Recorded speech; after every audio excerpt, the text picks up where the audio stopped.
Lamborghini fans, and welcome to another episode of the Shite and Sarcasm Engineering Show. In today's episode we have my new toy, which is the Cyrusher XF900 E-mountain bike, which is completely street legal. Now, after the last episode where I had a mountain bike on here that had electric assistance, lots of people complained about the legalities of it. This one, I'm assured, and I've checked, is completely street legal. Now, the YouTube police are generally worse than the Gestapo, the KGB, maybe the SS.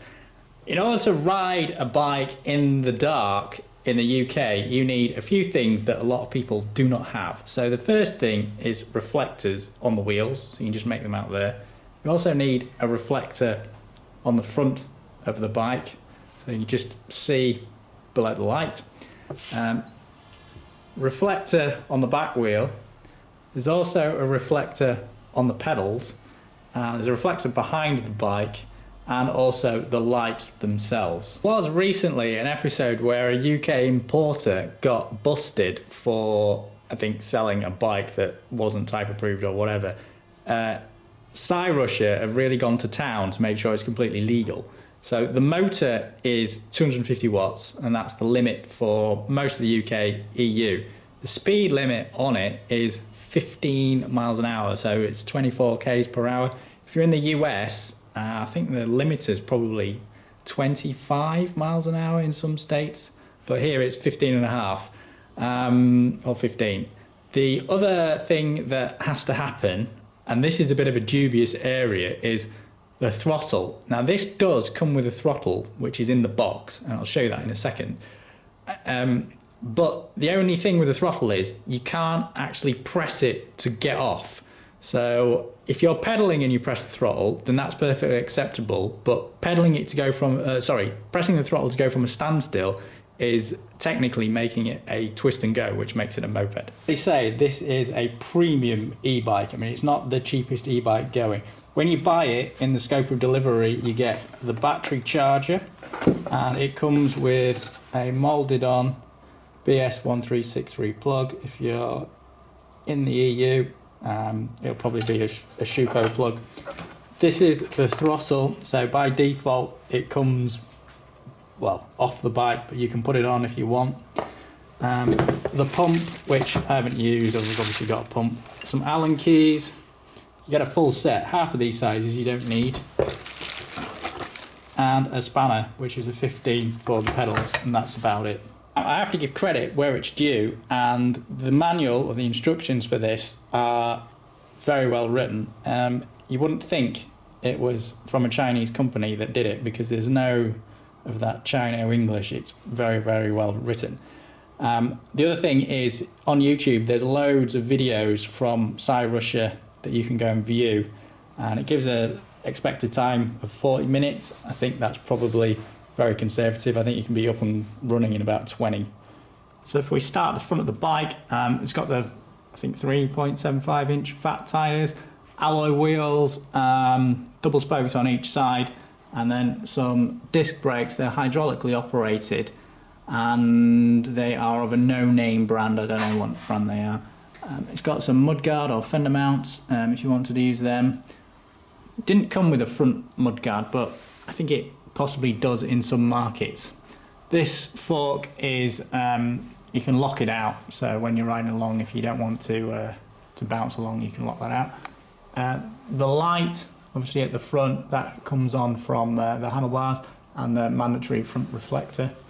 The wheel also has a reflector, which I mentioned before. This is the pit of the cock, and this is set up for, I guess, UK standard brakes. So the left brake does the back wheel, the right brake does the front wheel, so it's like a motorbike. You've got the lights, the horn. These three buttons here operate the control unit. On this side, it's a single speed bike, is the 7-speed Shimano transmission. This is the setup for the fork lockout.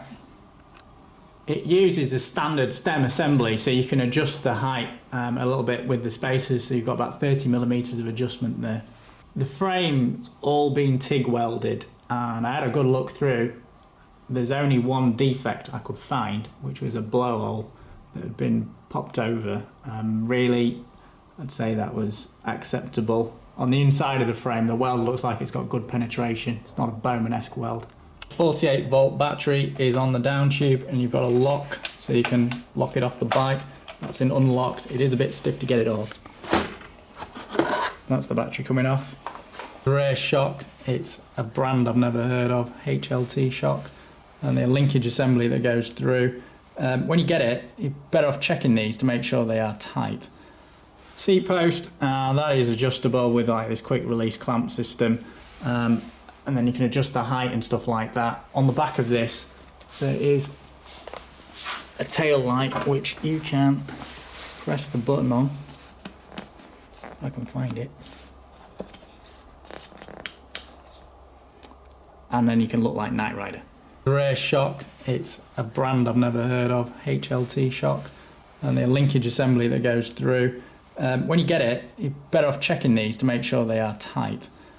Seat post, that is adjustable with like this quick release clamp system, and then you can adjust the height and stuff like that. On the back of this, there is a tail light which you can press the button on. If I can find it. And then you can look like Knight Rider. The back, there's a kickstand and the flat pedals. You can put whatever pedals you want, but obviously if you want them to stay legal, you need to have reflectors on them if you're going to ride around in the dark and go dogging. The pannier mount, if that's the right word for it, you can take that off if you don't need it. Side is the Shimano 7-speed transmission. I mean, this has been around for years, so it's probably as refined as you could get it. And a Bafang 250 watt motor.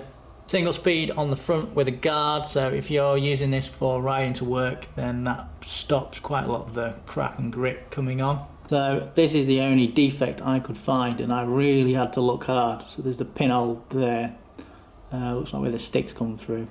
Switch this on, it's got a main kill switch here, so you turn that to on, which I think is that position.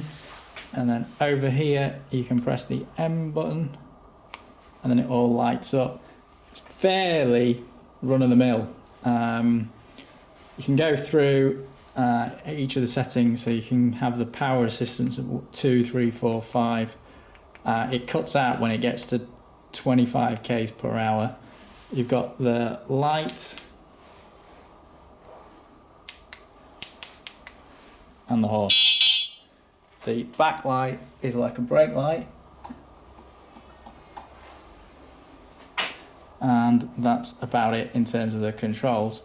There's a settings menu which, if you press the top and the down buttons together at the same time, takes you into there. So if you want to add the throttle and then have it sort of the legalized throttle, you can do that. If you want to de-restrict it, then you can do that as well. Now, the thing you notice about going on this sort of e-bike is it's no longer a fitness game. It's just basically becomes something you do. And this is no real exception. I mean, here's my favourite alley for dogging, and you can just ride along happy as Larry. The pickup on this is extremely smooth, and because of those fat chunky tyres, you can literally just go anywhere. Now, if you are riding along, I mean, you could just go for miles on this thing, because it just makes life so straightforward.